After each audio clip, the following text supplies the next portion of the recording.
ನಮಸ್ತೆ ಮಾಸ್ಟರ್ಸ್. ಪತ್ರಿಜಿ ಗುರುಗಳಿಗೆ ಪ್ರಣಾಮಗಳು. ಈ ದಿನ ನಾವು ಪತ್ರಿಜಿಯವರು ಮೊದಲನೇ ಬಾರಿಗೆ ಮಾಡಿದ್ದು ಆಲೂಗಡ್ಡೆ ಪಲ್ಯ.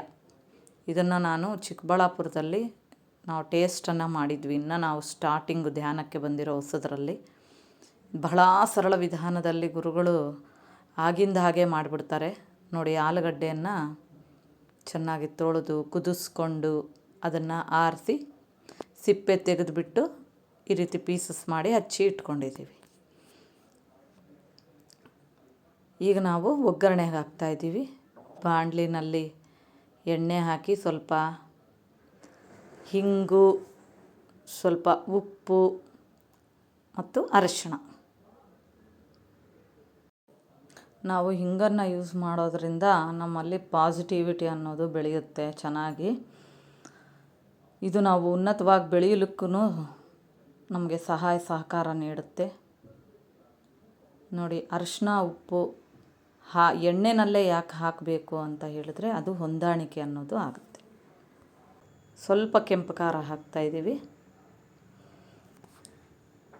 ಕತ್ತರಿಸಿಟ್ಟಿರ್ತಕ್ಕಂತಹ ಕುದಿಸಿರುವ ಆಲೂಗಡ್ಡೆ ಪೀಸಸ್ಸನ್ನು ಹಾಕಿ ಕಲಿಸ್ತೀವಿ. ಕಲರ್ ಎಷ್ಟು ಚೆನ್ನಾಗಿರುತ್ತೆ ನೋಡಲಿಕ್ಕೆ.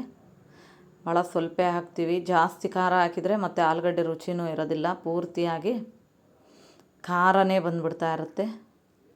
ಬಾಯಿ ಖಾರ ಖಾರ ಆಗಲಾರ್ದಂಗೆ ಆಲೂಗಡ್ಡೆ ಪಲ್ಯವನ್ನು ಮಾಡಿಕೊಂಡು ನಾವು ರುಚಿಯಾಗಿ ಅನ್ನಕ್ಕೆ, ಚಪಾತಿಗೆ, ರೊಟ್ಟಿಗೆ ತಿಂತಕ್ಕಂಥದ್ದು. ಇದು ಭಾಳ ಸರಳ ವಿಧಾನ. ಈ ರೀತಿ ಮಾಡ್ಕೋಬೇಕು. ಎಲ್ಲರಿಗೂ ಮಾಡಿಕೊಡಬೇಕು. ಮಕ್ಕಳಿಗೂ ಸಹ ಈ ರೀತಿಯ ಸರಳ ವಿಧಾನದಲ್ಲಿ ಶುದ್ಧ ಸಾತ್ವಿಕ ಅಡುಗೆ ಎನ್ಲೈಟನ್ಡ್ ಮಾಸ್ಟರಿಂದ ಕಲ್ತ್ಕೊಂಡಿರ್ತಕ್ಕಂತಹ ನಿರ್ಗುಣ ಫುಡ್ ಅಂತ ಹೇಳ್ಬೋದು ನಾವು ನೋಡಿ. ಇದು PMC ರಾಯಚೂರು ವತಿಯಿಂದ ಬರ್ತಾ ಇರ್ತಕ್ಕಂಥದ್ದು. ಎಲ್ಲರೂ ಲೈಕ್ ಮಾಡಿ, ಶೇರ್ ಮಾಡಿ, ಸಬ್ಸ್ಕ್ರೈಬ್ ಮಾಡಿ, ನೋಟಿಫಿಕೇಷನ್ಗಾಗಿ ಬೆಲ್ ಬಟನನ್ನು ಒತ್ತಿ. ಎಲ್ಲರಿಗೂ ಧನ್ಯವಾದಗಳು. ಮತ್ತೊಂದು ಅಡುಗೆ ವಿಡಿಯೋಂದಿಗೆ ನಾವು ಭೇಟಿಯಾಗೋಣ. ಎಲ್ಲರಿಗೂ ಕೃತಜ್ಞತೆಗಳು.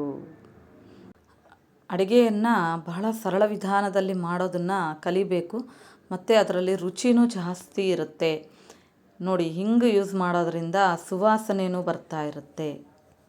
ಆಲೂಗಡ್ಡೆ ಜೀರ್ಣ ಆಗೋಕ್ಕೆ ಬಹಳ ಸಮಯ ತಗೊಳ್ಳುತ್ತೆ. ಹಾಗಾಗಿ ಯೋಗಿಗಳು ಅದನ್ನು ಬಳಸಿ ಧ್ಯಾನ ಸಾಧನೆಯನ್ನು ಮಾಡ್ತಾಯಿದ್ರು.